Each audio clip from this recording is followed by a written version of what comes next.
জবাব দিয়ে আমার কাছে প্রশ্ন রাখলেন কয়েকটি, তার কথার জবাব দিব।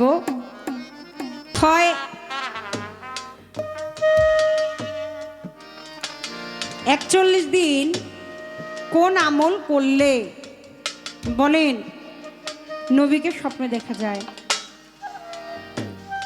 দুরূদ ইব্রাহিম। এই দুরূদ ইব্রাহিম আপনি যদি নীরবে নিভৃতে পাঠ করেন ডান কাতে শুয়ে, অবশ্যই আপনি রাসূল আকরাম সাল্লাল্লাহু আলাইহি ওয়াসাল্লামকে স্বপ্নে দেখতে পারবেন। এবার কয় শয়তানের কাজই হচ্ছে মানুষকে ধোঁকা দেওয়া। তো বাবলি শর্টকাট, যদি নবীর রূপ ধরে শয়তান আসে এবং শয়তান এসে যদি আমার বলে যে আমি রাসূল, আমি নবী, আমি চিনব কি করে?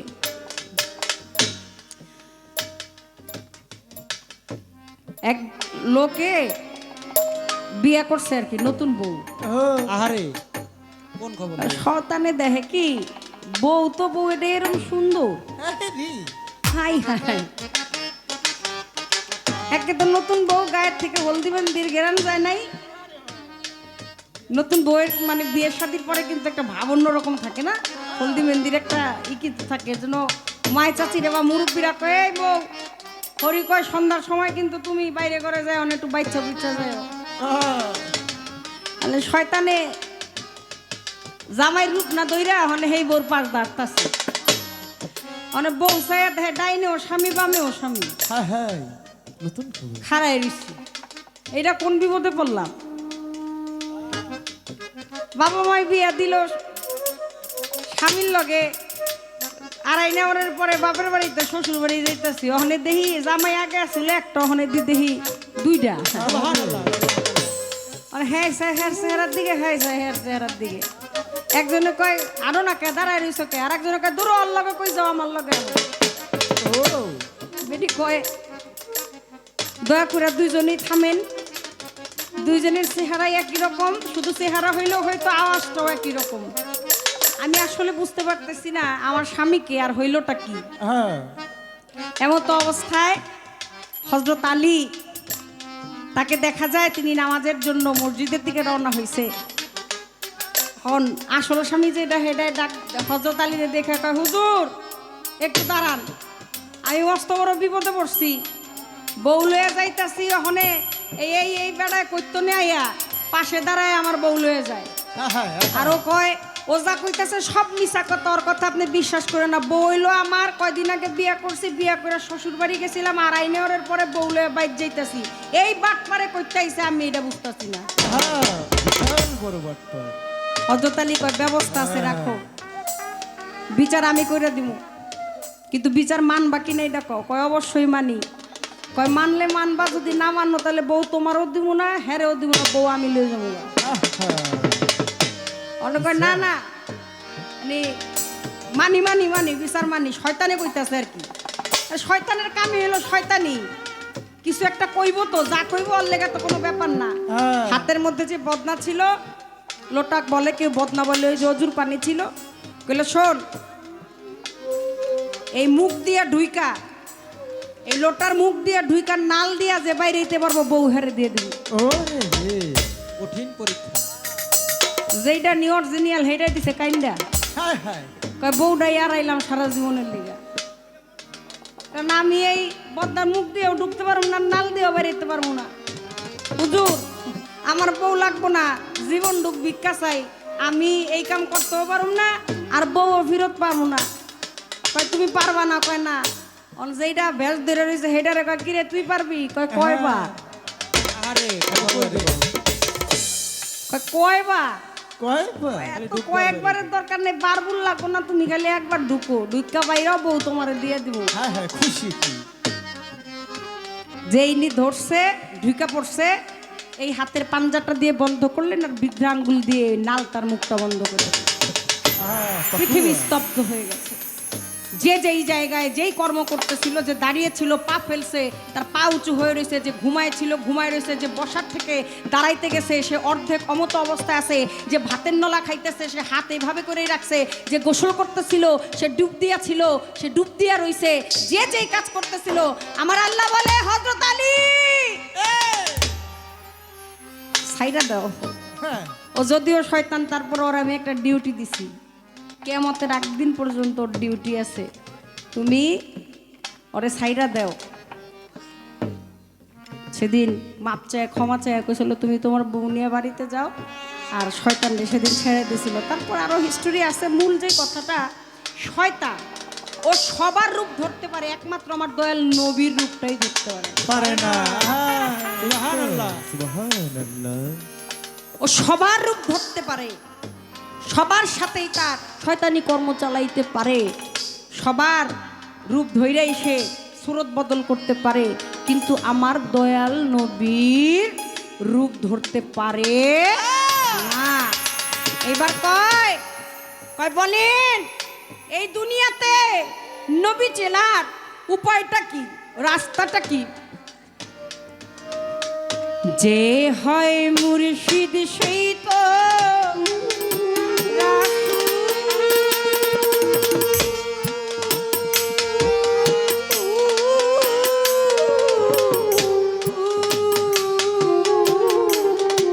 ইহাতে নাই কোনো ভুল, খোদা সে ও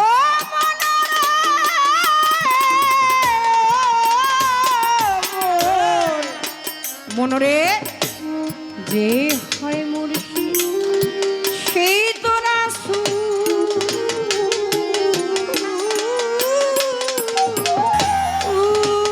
জেনে রাখো ইহাতে নাই কোনো ভুল, খোদা সে হয়। দেখো এমন কথা লালন কই নাই আল্লাহ কোরআনের ও দেখো এমন কথা লালন কই নাই আল্লাহ কোরআনের এমন কথা লালন কই নাই আল্লাহ কোরআনের কই। ওরে আল্লাহ কোরআনে কয় পারে কে যাবে নবীর নৌকাতে, পারে কে যাবি নবীর নৌকাতে। ওরে রূপকা ধরা নৌকা ঘাটে, রূপকা ধরা নৌকা ঘাটে,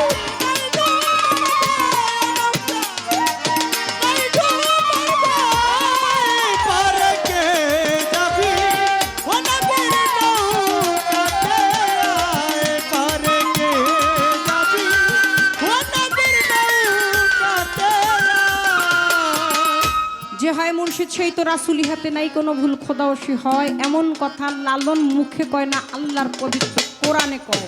কোরআনে কই কয়? সূরা ফাত্তের 10 নম্বর আয়াতে কয়, আমার আল্লাহ কয় রাসূল আপনি বলে দিন, যারা কিনা আপনার হাতে হাত রেখে বায়াত গ্রহণ করিল, অবশ্যই আমি আল্লাহর হাত ওই হাতের উপরে রইল।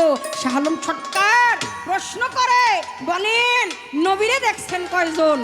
সবাই একজনও হাত তুললেন না, কারণ দেখেন নাই।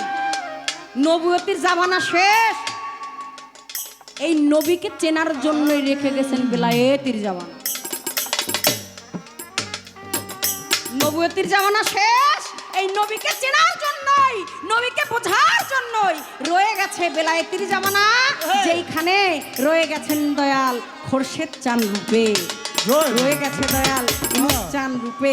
দেখেন গাদিরে গুম ভাষণের সময় বলছে, বিদায় হয়তোবা তোমাদের সাথে আমার আর দেখা হইতেও পারে নাও পারে, আমি চলে যাচ্ছি, রেখে যাচ্ছি দুইটা জিনিস। প্রথম পবিত্র কোরআন, সুবহানাল্লাহ। প্রথমে বললেন পবিত্র কোরআন, তারপরে বললেন আহলে বায়াত, আহলে বায়াত, আহলে বায়াত। ছোট বাজাও। সাহাবারা জিজ্ঞেস করলেন পবিত্র কোরআন তো বুঝলাম, কিন্তু আহলে বায়াত কথাটা নতুন নতুন লাগে, এটা তো বুঝলাম না রাসূল পাক। তখন আমার রাসূল বললেন যে আহুল শব্দের অর্থ হচ্ছে, আহল শব্দের অর্থ হচ্ছে মুরিদ হওয়া, পরিবার। আর বায়াত শব্দের অর্থ হচ্ছে বিক্রি হওয়া।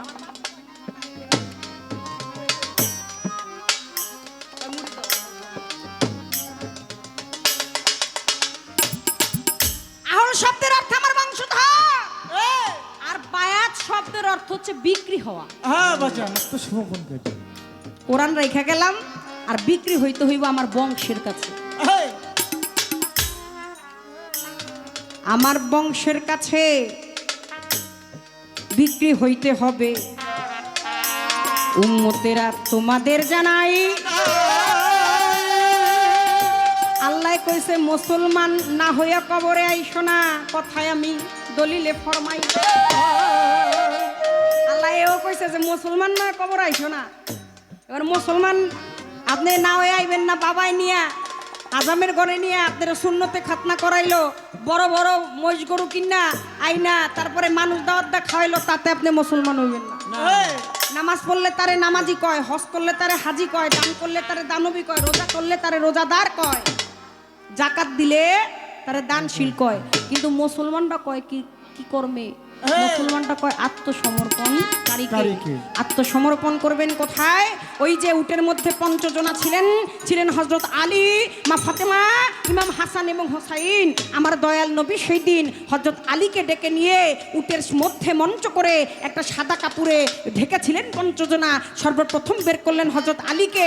হযরত আলীর মুখের থেকে কাপড়টা সরায় বললেন, জেনে রেখো আমা হইতে হযরত আলী, হযরত আলী হইতেই আমি, আমা হইতে ইমা ফাতেমা, মা ফাতেমা হইতে আমি, আমা হইতে ইমাম হাসান, ইমাম হাসান হইতে আমি, আমা হইতে ইমাম হোসাইন, হোসাইন হইতে আমি।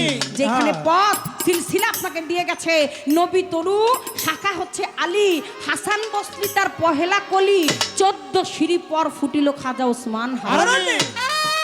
কবরের রাসূলরে চিনবেন কেমনে? এই দুনিয়ায় যদি আপনি দয়াল ইনুস চান্দা চিনেন, খোরশেদ চান্দা চিনেন, তাহলে সেই দিন আর আপনার মুর্শিদকে যদি আপনি চিনে থাকেন, তাহলে আর রাসূলকে চিনতে আপনার কষ্ট হবে।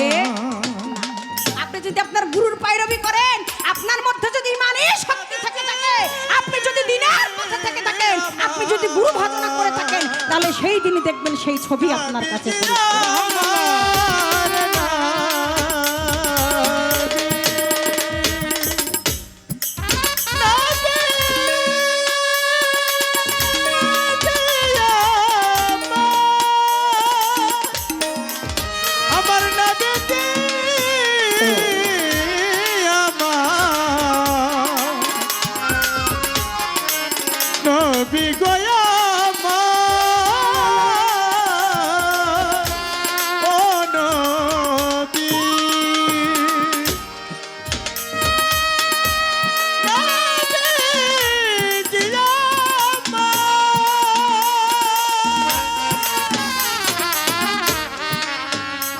তোমার ভিতরে নূর নবী, বাহিরে মুর্শিদের ছবি।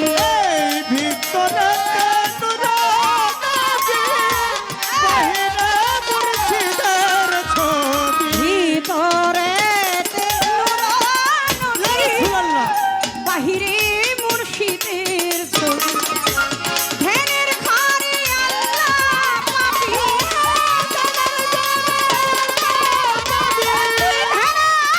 ঘরে আল্লাহ পাবি কবি।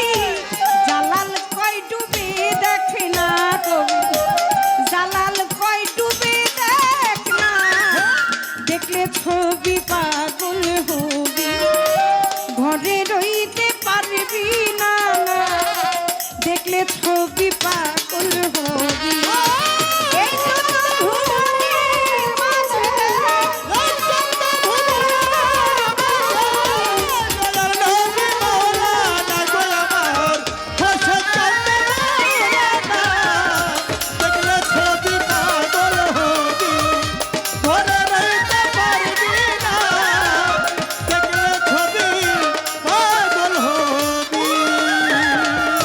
তাহলে কথাটা শেষ হয়ে গেল। আপনি দুনিয়ায় যদি আপনার মুর্শিদের ভজন করেন, মুর্শিদকে চেনেন, তাহলে আর কবরের মধ্যে আপনার আর চিনতে সমস্যা হইব না, ছবি পরিষ্কার হয়ে যাব। কবর থেকে যেহেতু কথা আসছে, আপনার এই কবরের থেকে একটা প্রশ্ন করি। শালম সরকার ভাই বলেন তো, এই যে ফেরেশতা হইলো দুইজন, মুনকির আর নকির। হ্যাঁ প্রশ্ন করা হইলো তিনটা। কেন? আচ্ছা, তিন প্রশ্নের লেগে দুই ফেরেশতা যাওয়ার কারণ কি? কারণটা কি? এই তো প্রশ্ন করে বেজোর আর যায় হইলো দুইজন। হ্যাঁ জোর যায়। প্রশ্ন যেহেতু তিনটাই করবো, তো একজনে গেলেই হইতো। হোয়াই? আচ্ছা, তাও যেহেতু গেল না, তাহলে তিনটা করার লেগে তিনজনই যাইতো। যেহেতু ফেরেশতা গো অভাব নাই, মেহেতের চাল, মেহেতের ডাল, মেহেতের খুদ, মেহেতের কুড়া, ইসরাফিল, জিব্রাইল, মিকাইল, আজরাইল, হ্যাঁ?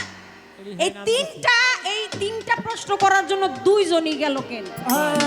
আমার দয়াল নবী তিনি মেরাজে যখন যায়, তখন জিব্রাইল একটা কবরের পাশ দিয়ে তারা নিয়ে যায়। আমার নবী লক্ষ্য করে দেখে ওই কবর থেকে বেহেশতের সুঘ্রাণ আসে। সুবহানাল্লাহ। আমার নবী জিব্রাইলকে জিজ্ঞাসা করে, জিব্রাইল এই কবরটা কার? আর এই কবর থেকে এরকম বেহেশতের সুবাসের ঘেরান আসে, আমার একটু বলে তো, আমার একটু জানার দরকার, আপনি বলেন। সেদিন জিব্রাইল জবাব দিছিল কি, কবরটা কার এবং ওই কবর থেকে বেহেশতের যে সুবাস আসতেছিল মূলত পক্ষে তার কারণ কি? মিরাজ মিরাজ মিরাজ মিরাজ অর্থ ঊর্ধ্বগমন, আমার আল্লাহর সাথে দেখাশোনা। সেই দিন তায়েববাসীর আঘাতে আমার আল্লাহ কইছিল, দোস্ত এত রক্ত এত চোখের পানি আপনি ঝরাইলেন, তাহলে আমার থেকে উপহারটা নিবেন না? উপহার, আসেন আপনার সাথে আমি মেরাজ করব, আপনার সাথে আমার মিলন হবে, সশরীরে চলে আসেন। শালম সরকার ভাই দলিল পড়া দেখতে পাই দয়াল নবীর জীবনে মেরাজ আর একবার হয়েছিল। আমার একটু জানার দরকার, এই সশরীরে একবার মেরাজ গেলেন, এর পরেও এর বাইরেও কবে, কখন, কোন দিন, কোন ভাবে, কি কারণে মেরাজ?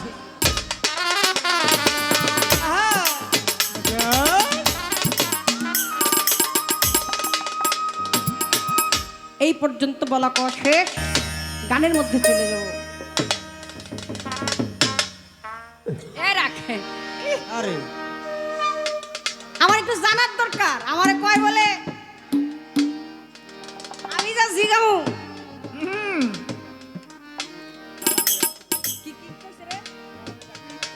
সালানে বলে ঘাটতি ভরে যাবো। গোডাউন ভরা, গোডাউন ভরা। সালান কম থাকলেই কিন্তু মানুষ পরিপূর্ণ ব্যবসায়ী হইতে চায়। হ্যাঁ কি কোন? তাই তো। হ্যাঁ, চাইরা না আটা না থেকে 1 পয়সা 12 আনা না, 12 আনার পরে 16 আনা। আমার তো চালানি নাই, আমি আবার ওই মহাজনই কর্তিকা।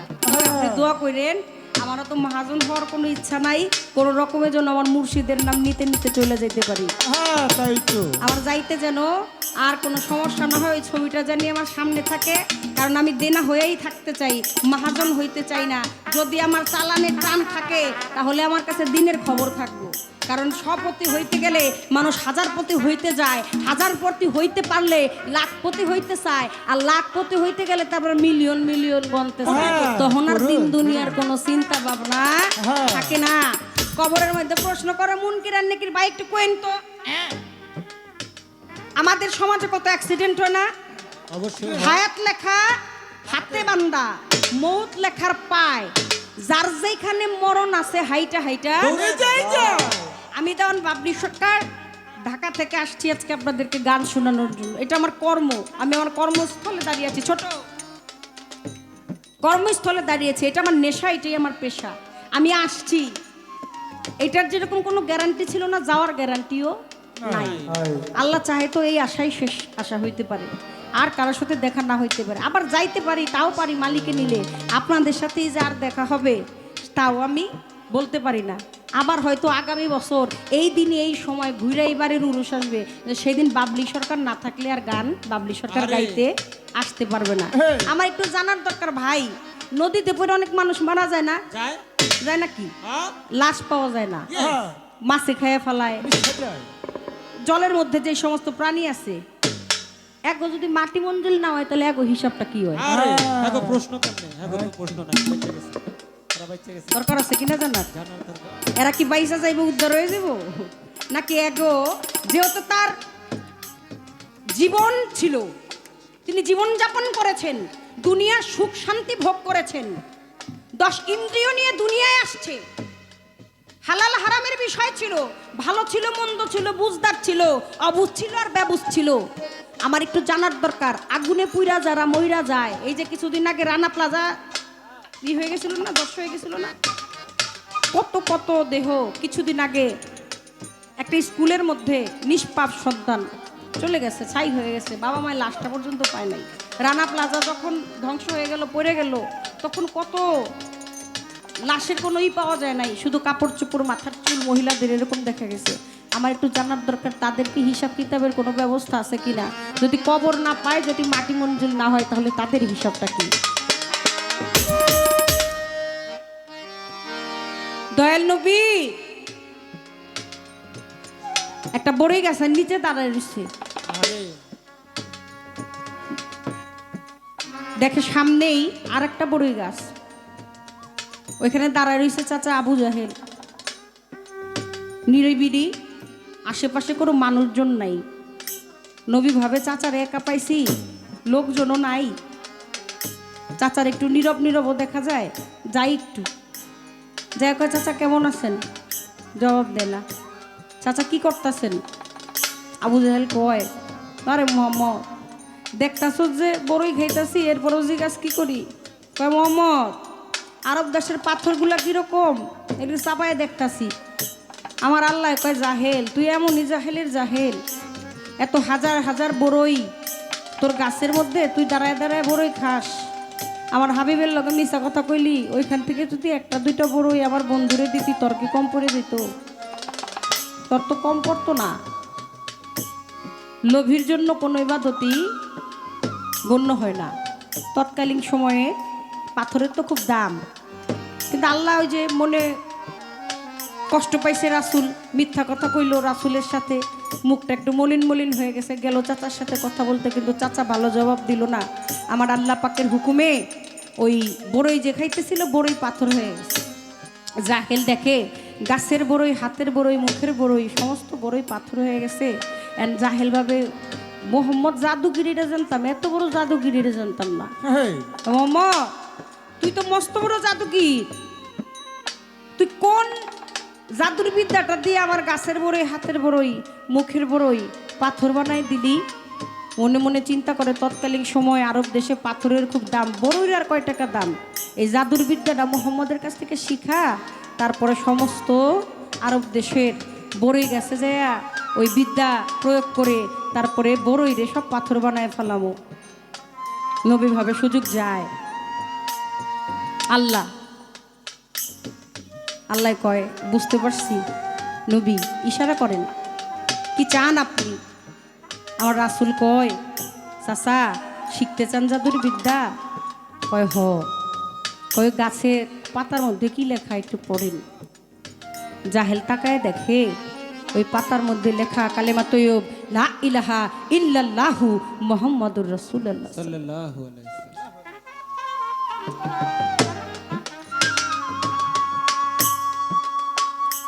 জাহেল কয়, মোহাম্মদ জালয়া তোর লগে কাজ্জা হে কথাই লিখে দিছ, জনম বইরা ভিক্ষা কইরা খামু, তারপরেও তো ইনাম কমু না।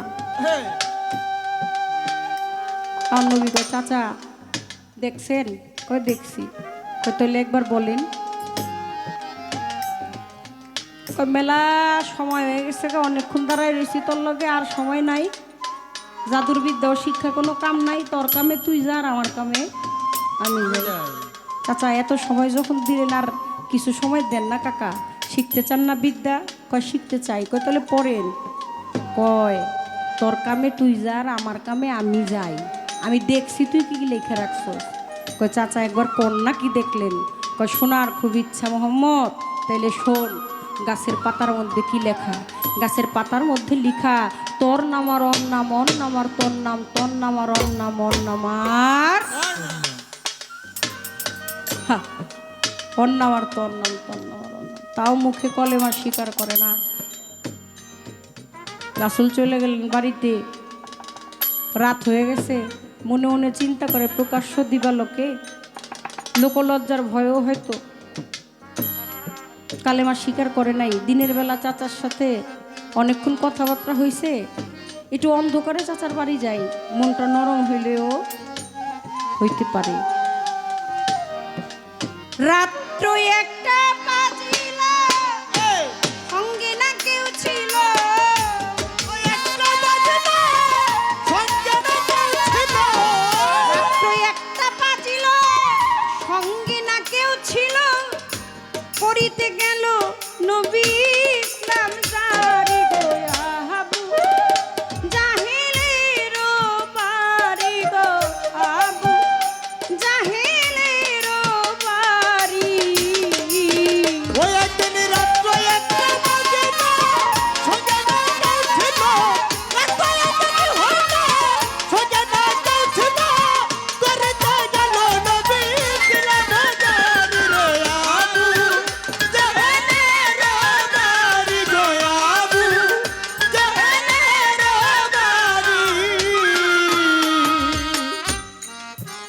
নবী যায়া চাচা বলে ডাক দিল,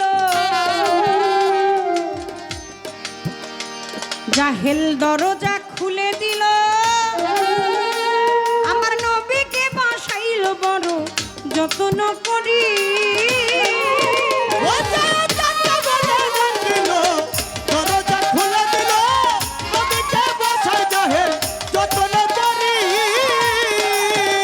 নবী চাচা বলে ডাক দিল, দরজা খুলে দিল, আমার নবীরে বসাইল বড় যত্ন করি। বলে এত রাত্রে গোপনে আসিলা কি কারণে, এত রাত্রে গোপনে আসিলা কি কারণে, কও ভাতিজা তুমি কইরো না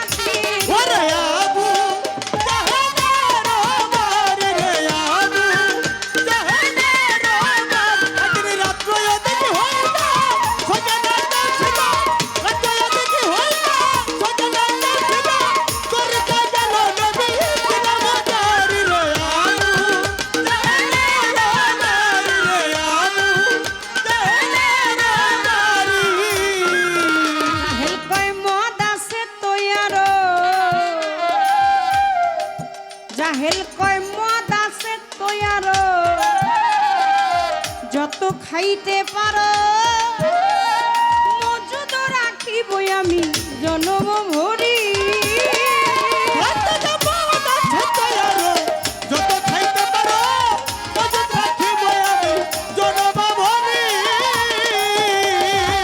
মদ আছে তৈয়ার, যত খাইতে পারো মজুদ রাখিব আমি জনম ভরি। তুমি যদি বলো বাদশা হব বাদশাই ছাড়িয়া দিব, যদি বলো বাদশা হব বাদশাই ছাড়িয়া দিব, তোমার তত্ত্বে বসাবো প্রতিজ্ঞা করিব আবু জাহেলেরও বাড়ি গেল, আবু জাহেলেরও বাড়ি।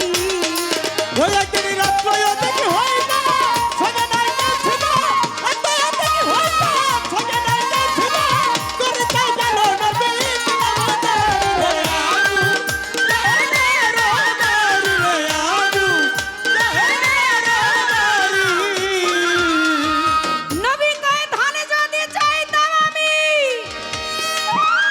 ওরে আমার আল্লাহর দরবারে ওই পাহাড় সমুদ্র দিত আমায় আল্লাহ পার আরে।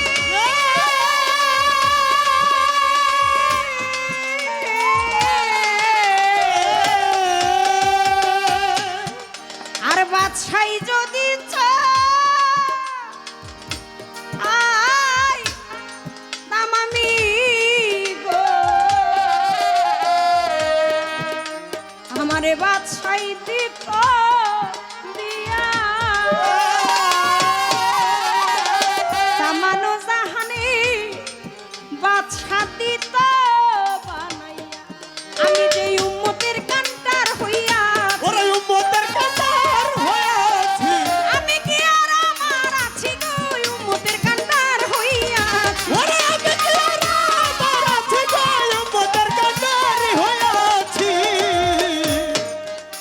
আমার নবী বলে চাচাজি আমি ধনরত্ন দিয়া করব কি, আমি একটা কথা বলি চাচা অনুরোধ করি,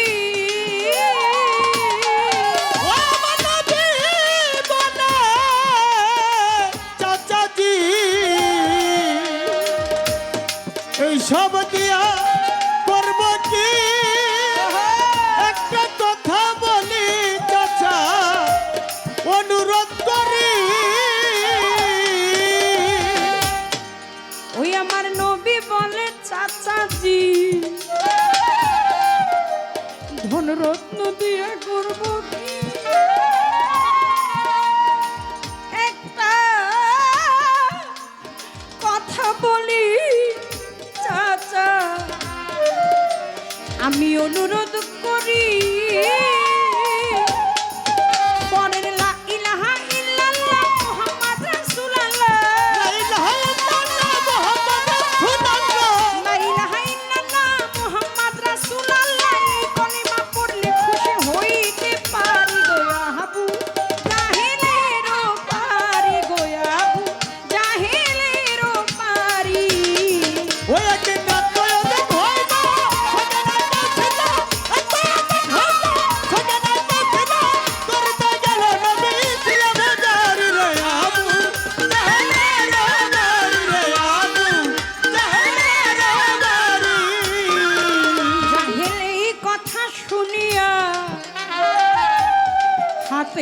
লাঠি নিয়া ওই আমার নূর বিজির পৃষ্ঠে মারলো মারলো কয়েকটা বাড়ি ওরা জাহানাই কথা শুনিয়া হাতে চাবুক লয়া ওরা নবীজি পৃষ্ঠে মারলো কয়েকটা বাড়ি জাহেল এই কথা শুনিয়া ও সে হাতে লাঠি নিয়া আমার নূর নবীজির পৃষ্ঠে মারলো কয়েকটা বাড়ি বাড়িরা ঘাতে নবীর মাথা গেল বাড়িরা ঘাতে নবীর মাথা গেল ফাটি বাড়িরা ঘাতে নবীর মাথা গেল ফেটে রক্ত ছুটে গেল বদন ভরি রে হাবু জাহেলেরও পারি গেল হাবু জাহেলেরও পারি ওই একদিন নয়দিন হইল সজনে ছিল রাতদিন হইল সজনে ছিল করতে গেল নবী ছিল বাজার রে আবু জাহেলের বাড়ি রে আবু জাহেলের বাড়ি এইদিক বিবি খাদিজা সে বসে কান্দে দরজায় নবী এত রাতে কোথায় গেল বুঝতে না পারি ওরে যদি বেখাদি যায় কান্দে বসে দরজা ওরে এত রাত্রে কোথায় যায় স্বামী কইতে না পারি ওরে এইদিক বিবি খাদিজা সে বসে কান্দে দরজায় নবী এত রাতে কোথায় গেল আমি বুঝতে না পারি বিবি খাদিজা ভাবতেছিল নবীজি চলে এলো খাদিজা ভক্তা ছিল নবীজি চলে গেল খাদিজা ভাবতেছিল নবীজি চলে এলো রক্ত বদনে দেখে উঠল চিৎকার মারি রে আহাবু জাহেলেরও পারি গো আহাবু জাহেলেরও পারি ওই একদিন নয়দিন হইল সজনে ছিল রাতদিন হইল সজনে ছিল করতে গেল নবী ছিল বাজার রে আবু আবু জাহেলের বাড়ি খাদিজা কয় স্বামী গো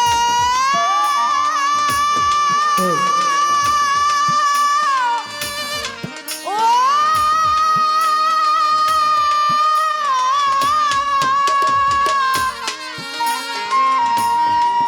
স্বামী গো কে করিল এমন কাজ আপনি বলেন হুজুর তাহার না নবী বলে আবু জাহেল জাহেল মাইরা সে বাড়ি স্বামী গো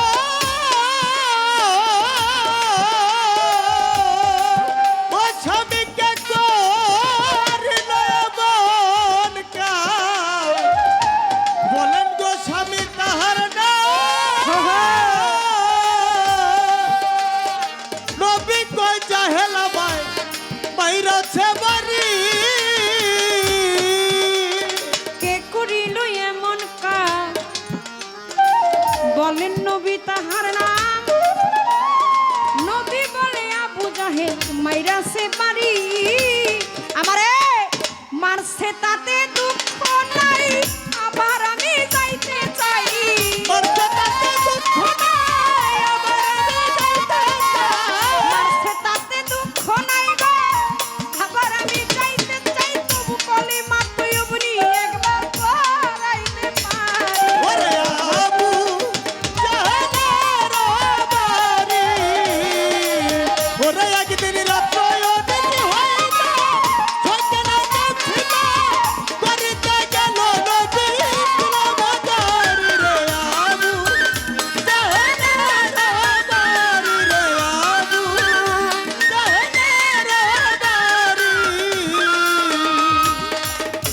খাইয়া দিনের নবী দিনের পয়গাম্বরে সংসার আদি দিল নবী দিল কিন্তু জঙ্গলে চইলা গেল একা হাঁটিয়া গুহায় একটা লইল নবী নীরবে বাসিয়া সেজদা দিয়া পইরা রইল আল্লাহর দরবারে চোখের পানি ঝরে নবীজি চোখের পানি ঝরে ইয়া উম্মতি নবীজি বলিল উম্মতি বলিয়া নবী কান্দিতে ধরি না খায় দানা না খায় পানি না খায় দানা না খায় পানি নবী না খায় দানা না খায় পানি না খায় দানা না খায় পানি ঝরায় শুধু চোখের পানি না খায় দানা না খায় পানি আরে ঝরে শুধু চোখের পানি গো না খায় দানা না খায় পানি নবীর চাচাই আমির হামজা তীর ধনুক লইয়া শিকারও করিবে হামজা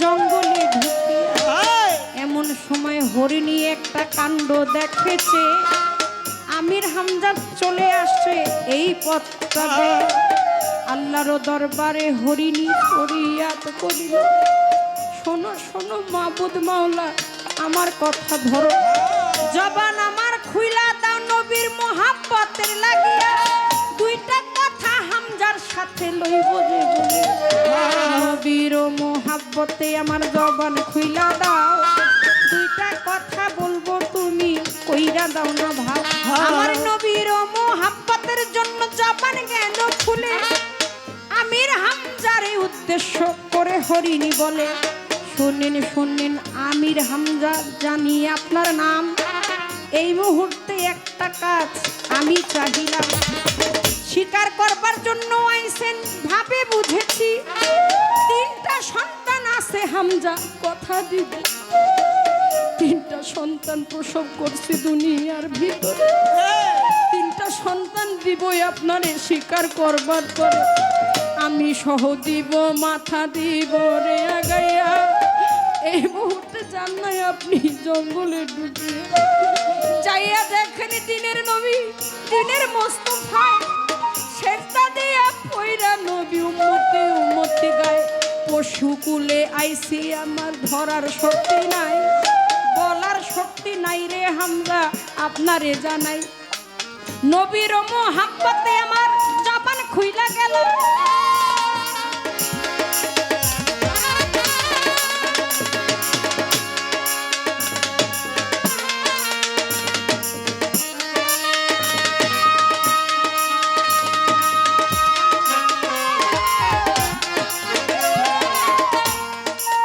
নবীর মোহাব্বতে আমার জবান খুইলা গেল তাই তো দুইটা কথা বলার শক্তি আল্লাহ দিল আমার হইয়া যাবেন আপনি জঙ্গলের ভিতরে নবীর মাথায় হাত বুলাইবেন অনুরোধ দিনের নবী পয়রা রইছে সেজদা দিয়া ইয়া উম্মতি যায় রে বলিয়া নবী না খায় দানা না খায় পানি না খায় দানা না খায় নবী না খায় দানা না খায় পানি না খায় দানা না খায় পানি ঝরে শুধু চোখের পানি না খায় দানা না খায় পানি ঝরে শুধু চোখের পানি রে না খায় দানা না খায় পানি হরিণীর কথা শুই না অবাক হইল তোর দিয়াই আমির হামজা গুহাতে ঢুকিল দেখে সেজদা দিয়া পইরা রইছে দিনের মোস্তফায় সেজদা দিয়া পাক জবানে ইয়া উম্মতি গায় মাথায় লইল হাত বুলাইয়া ধ্যান যায় ভেঙে মাথাটা উঠাইয়া রইছে চেয়ে দেখে চাচা আমির হামজা সামনে দাঁড়াইল মুখটা মলিন হইয়া গেছে কেমনে বলিল সোনার মুখটা মলিন হইছে রক্তে হইছে লাল কেমন জানি দেখা যায় হাল ছেড়ে বেহাল কয়েককে মেরেছে অমন করে কে মেরেছে অমন করে বুঝি মায়া নাই রে তার অন্তরে কে মারিল অমন করে মায়া নাই অন্তরে রে কে মেরেছে এমন করে তোমায় কে মারিল অমন কে মারিল এমন করে বুঝি মায়া নাই রে তার অন্তরে কে মারিল অমন বুঝি মায়া নাই রে তার অন্তরে রে কে মারিল এমন করে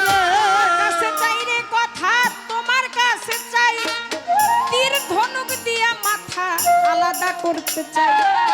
নবী বলে শোনেন চাচা, বলি যে খুলিয়া, এই মুহূর্তে জান্নাত চাচা শান্ত হইয়া, প্রতিশোধ নেওয়ার জন্য দুনিয়ায় আসি নাই। একটা কথা বলি চাচা, অনুরোধ জানাই, দুনিয়ায় আসা আমি প্রতিশোধ নেওয়ার জন্য দুনিয়ায় আসি না। একটা কথা বলি চাচা, অনুরোধ, আমার জন্মের আগে বাপ মরিল, মায় মরছে শিশুকালে, দাদার কাছে চাচার কাছে লালন পালন হই এই সংসারে, এতিম হইয়া গেছি আমি, এতিম হইছি তাই জন্ম দুঃখে এই দুনিয়ায় আপনারে জানাই। নবী কয় আমার মন